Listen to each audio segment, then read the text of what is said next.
Mateo, 18 kabanata. Nang mga sandaling iyon, lumapit kay Jesus ang mga alagad at nagtanong.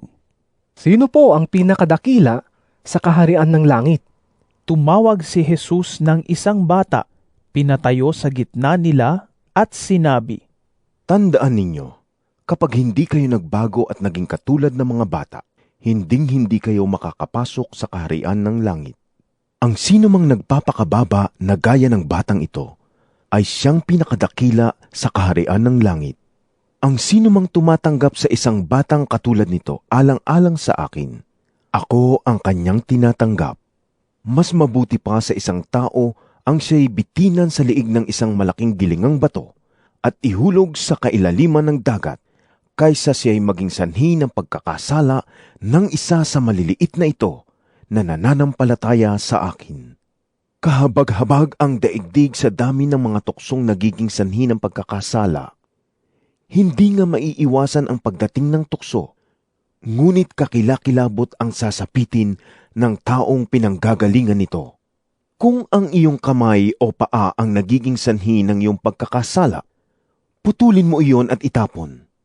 Mas mabuti pa ang magkaroon ng buhay na walang hanggan na putol ang isang kamay o isang paa, kaysa kumpleto ang iyong 2 kamay at 2 paa na itatapon sa apoy na hindi namamatay. Kung ang mata mo naman ang siyang nagiging sanhi ng iyong pagkakasala, dukitin mo ito at itapon. Mas mabuti pa ang magkaroon ng buhay na walang hanggan na bulag ang isang mata, kaysa may 2 mata kang itapon sa apoy ng impyerno. Pakaingatan ninyong huwag hamakin ang isa sa maliliit na ito.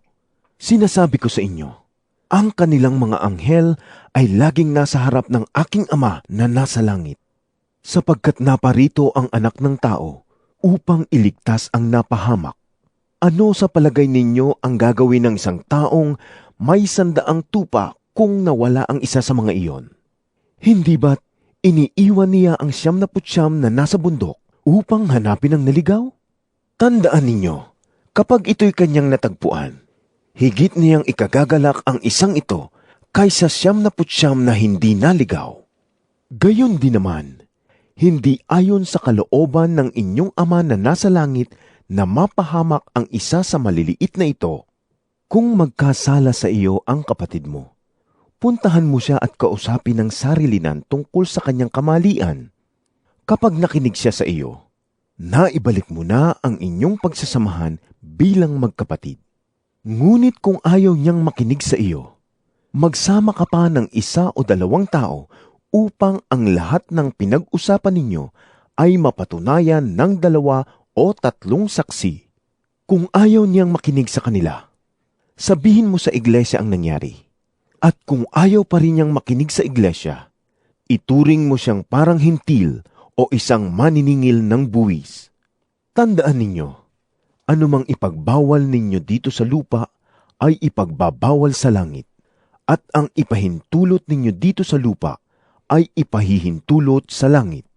Tandaan din ninyo, kung ang 2 sa inyo ay nagkaisa dito sa lupa sa paghingi ng anuman, ito'y ipagkakaloob sa inyo ng aking Ama na nasa langit. Sapagkat saan man may 2 o 3 nagkakatipon sa pangalan ko, naroon akong kasama nila.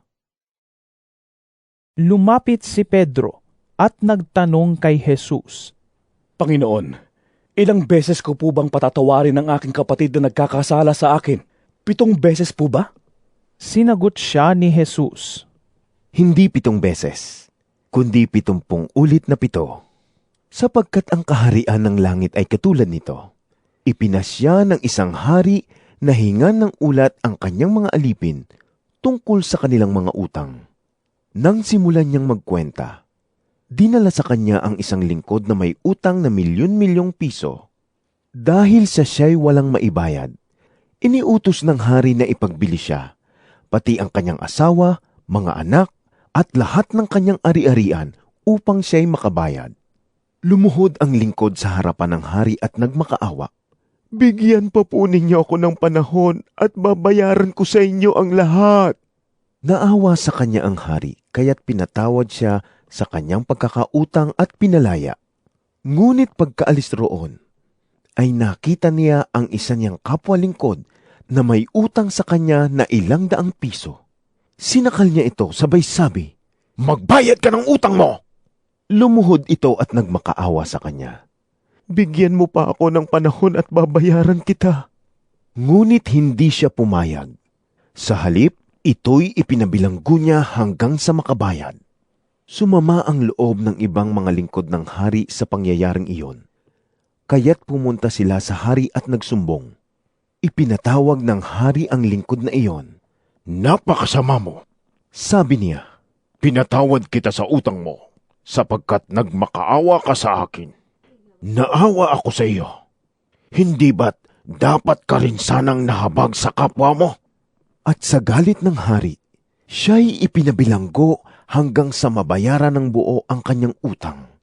Gayon din ang gagawin sa inyo ng aking Ama na nasa langit, kung hindi ninyo taos-pusong patatawarin ang inyong kapatid.